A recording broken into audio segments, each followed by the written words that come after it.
नमस्कार, राज्यों की जंग में आपका स्वागत है। मैं हूं अखिलेश शर्मा। हम शुरुआत कर रहे हैं मध्य प्रदेश से, जहां पर चुनाव में फिलिस्तीन की एंट्री हो गई है। गजा में इजराइल और हमास के बीच जारी जंग की गूंज हजारों किलोमीटर दूर मध्य प्रदेश की चुनावी राजनीति तक पहुंच गई है। जब ऐसी बातों का तबसरा लिखा जाता है तो हर छोटे से छोटी कोशिश गिनी जाती है। ये वीडियो सांप्रदायिक रूप से संवेदनशील खरगोन जिले का है और सत्तारूढ़ बीजेपी ने दावा किया है कि वीडियो में जिस महिला की आवाज सुनाई दे रही है वो कांग्रेस विधायक रवि जोशी की डॉक्टर बिटिया सुभिषी जोशी हैं। क्या हम ये अत्याचार सहेंगे? क्या खरगोन बदलाव लाएगा? खरगोन कांग्रेस के साथ खड़ा रहेगा? उसके बाद वक्ता ने वहां मौजूद लोगों से फिलिस्तीन में मारे गए लोगों के लिए प्रार्थना के लिए 2 मिनट का मौन रखने की अपील की। पर मैं आप सबसे विनती करती हूँ कि हम 2 मिनट सब लोग मौन रखें और फिलिस्तीन के शहीदों के लिए दुआ करें। बीजेपी ने कांग्रेस पर निशाना साधते हुए कहा वो आतंकियों का समर्थन कर रही है, जबकि कांग्रेस ने कहा कि 2 मिनट का मौन रखने में कुछ गलत नहीं है। पहले दिग्विजय सिंह, उसके बाद कमलनाथ और अब रवि जोशी। ये कांग्रेस का आंतरिक चरित्र है। कांग्रेस का हाथ जिहादियों के साथ, भारत के आधिकारिक स्टैंड के विपरीत ये हमास को सपोर्ट करते हैं। ये उस इकोसिस्टम का हिस्सा है जिससे ये आतंकवाद पनपता है। राहुल गांधी, प्रियंका गांधी मध्य प्रदेश आए तो जवाब दें अपने विधायक की करतूत पर। आज इनको अगर मासूम बच्चों के शोक के लिए अगर कोई 2 मिनट का मौन रखता है तो उसको ये गलत कहते हैं। ये बताएं, मरते हुए हजारों बच्चे किसी भी देश के हों, अगर उनके लिए 2 मिनट का मौन कोई रखता है तो क्या वो कोई अन्याय है, कोई गलत चीज है? जवाब देना चाहिए प्रधानमंत्री जी को, मुख्यमंत्री जी जो यहाँ पे वर्तमान में थे अब जाने वाले हैं, कि मासूम बच्चे अगर मर रहे हैं, निहत्थे लोग मर रहे हैं, उसके लिए कोई अगर मौन रखना पाप है? कोई पाप नहीं है। इनका प्रोपोगंडा है, इनका प्रोपोगंडा नहीं चलेगा। पूरी दुनिया के अंदर लोग अमन चैन शांति चाहते हैं और जो निहत्थे लोग, जो मासूम बच्चे मर रहे हैं, उनके लिए सारे लोग मौन रह के उन्हें श्रद्धांजलि देते हैं। पिछले साल रामनवमी के मौके पर खरगोन में भयानक सांप्रदायिक हिंसा हुई थी। खरगोन सीट से कांग्रेस विधायक और उम्मीदवार रवि जोशी कांग्रेस की सरकार बनने पर 2022 के खरगोन दंगों की दोबारा जांच कराने का वायदा करते नजर आ रहे हैं। तो खरगोन दंगे की जांच के आदेश भी करा दिए जाएंगे। जो दोषी अभी बाहर घूम रहे हैं उन पुलिस के अधिकारियों पे भी कार्रवाई करेंगे।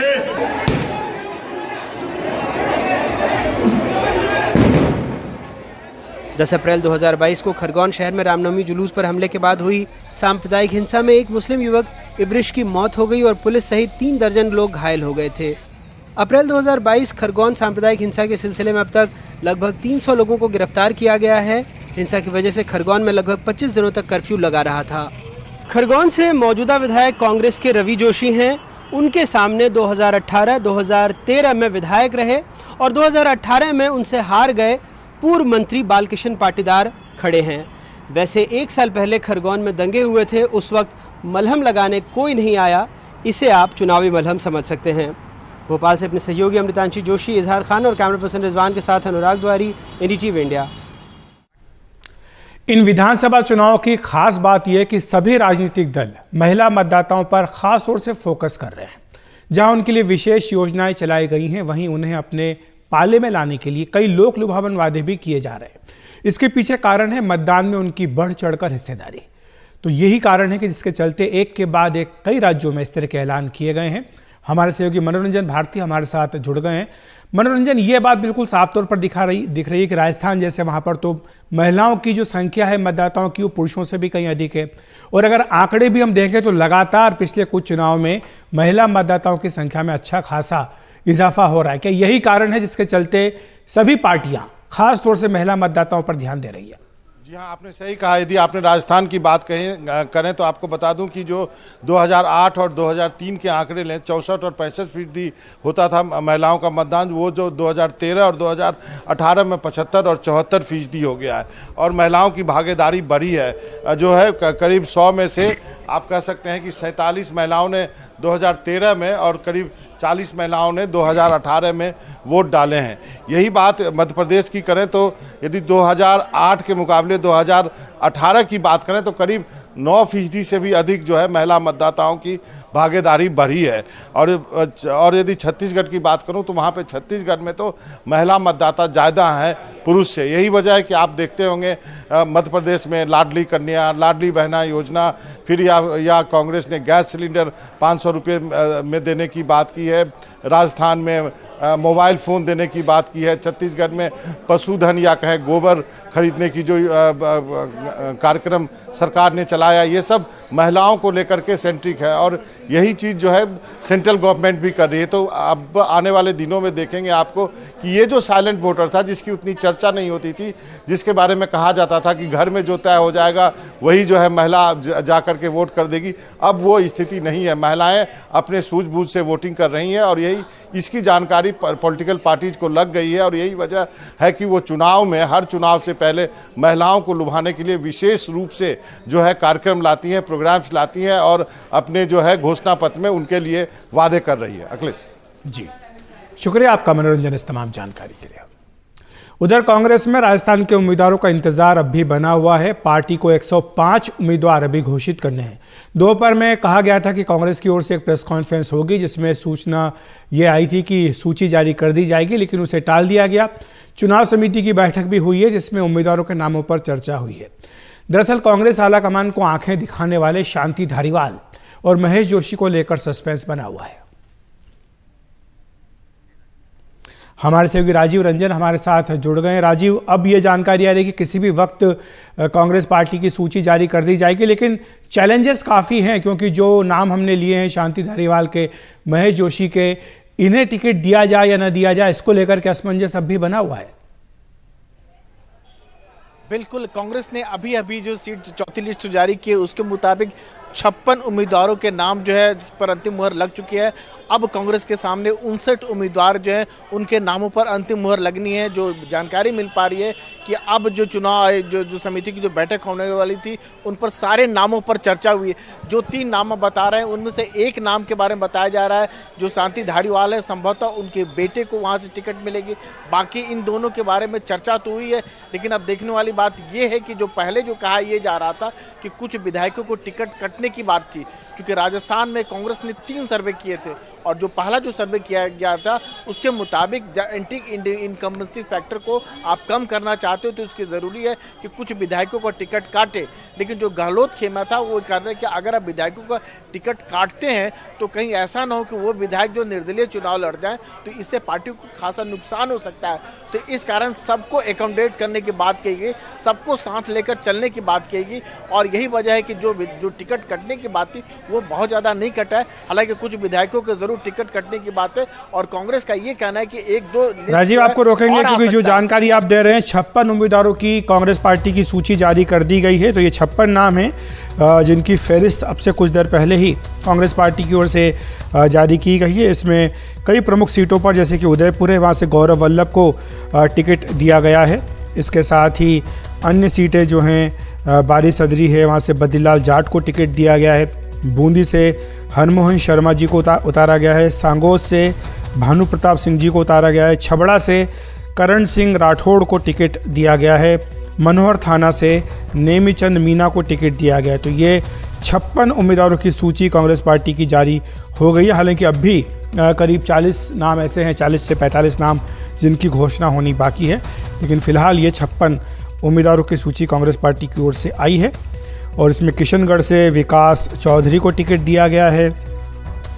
अजमेर दक्षिण से द्रौपदी कोली को टिकट दिया गया है। नसीराबाद से शिव प्रकाश गुर्जर को मैदान में उतारा गया है। मरकाना से जाकिर हुसैन गैसावत को टिकट दिया गया है। पाली से भीमराज भाटी को, बाली से बद्रीराम जाखड़ को और भोपालगढ़ से गीता बरवाड़ को टिकट दिया गया है। तो ये सारे नाम हैं जो इस 56 उम्मीदवारों की सूची में शामिल किए गए हैं। चूरू से रफीक मंडला को टिकट दिया गया है।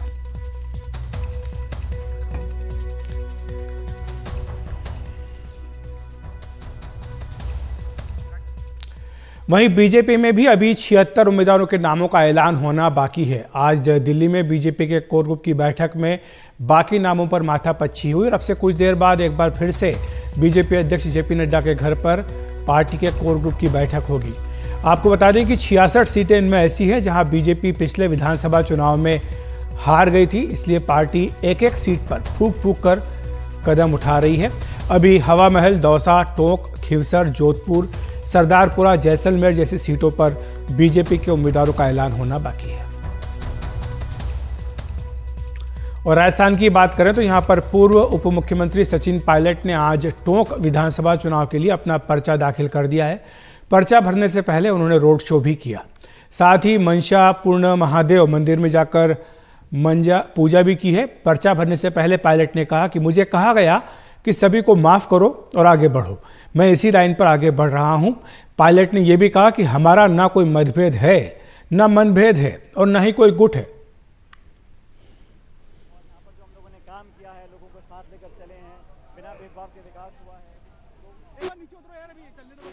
मुझे खड़गे जी ने कहा माफ करो, भूलो, आगे बढ़ो।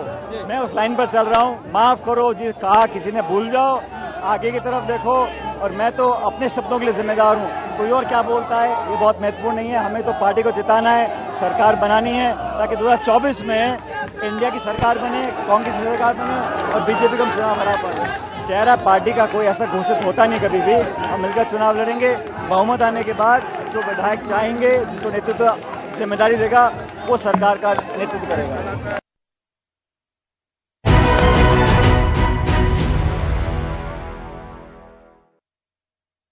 प्रेजेंटेड बाय बढ़िया है, शुद्ध है, MDH मिर्ची, धनिया, हल्दी, असली मसाले सच। MDH प्रायोजक हैं आयुर हर्बल कोल्ड क्रीम। अब करो ड्राई स्किन को पल में छू मंतर।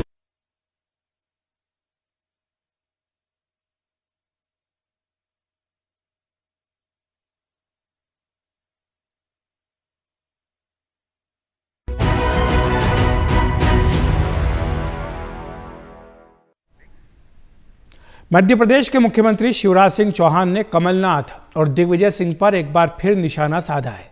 उन्होंने कहा कि प्रदेश को लूटने के लिए दोनों आपस में लड़ रहे हैं।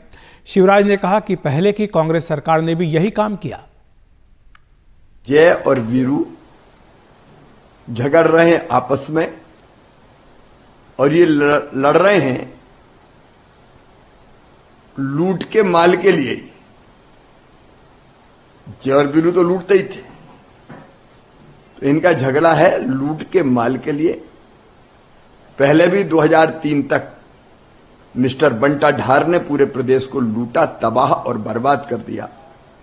1.25 साल में श्री कमलनाथ जी ने भी मध्य प्रदेश को लूट का अड्डा बना दिया था। अब आगे कौन लूटे और कैसे लूटे, उसमें हिस्सेदारी कितनी हो, झगड़ा इनका केवल इस बात का है।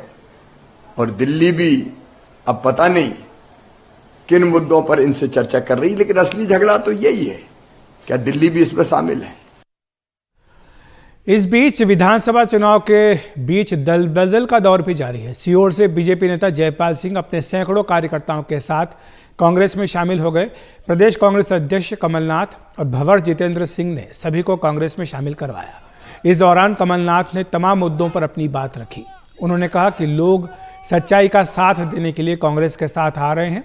उन्होंने आला कमान से मुलाकात पर भी सफाई दी।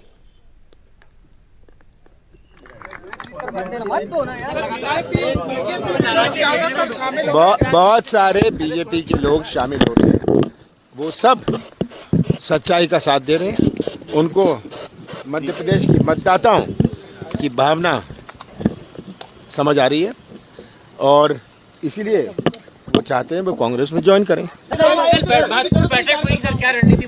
हम तो बना रहे थे कि दौरा राहुल जी का, प्रियंका जी का, खड़गे जी का, इस विषय में हमारी मीटिंग हुई थी।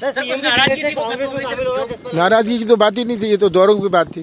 प्याज लोगों की आंखों में आंसू लगा रही है, डाल रही है।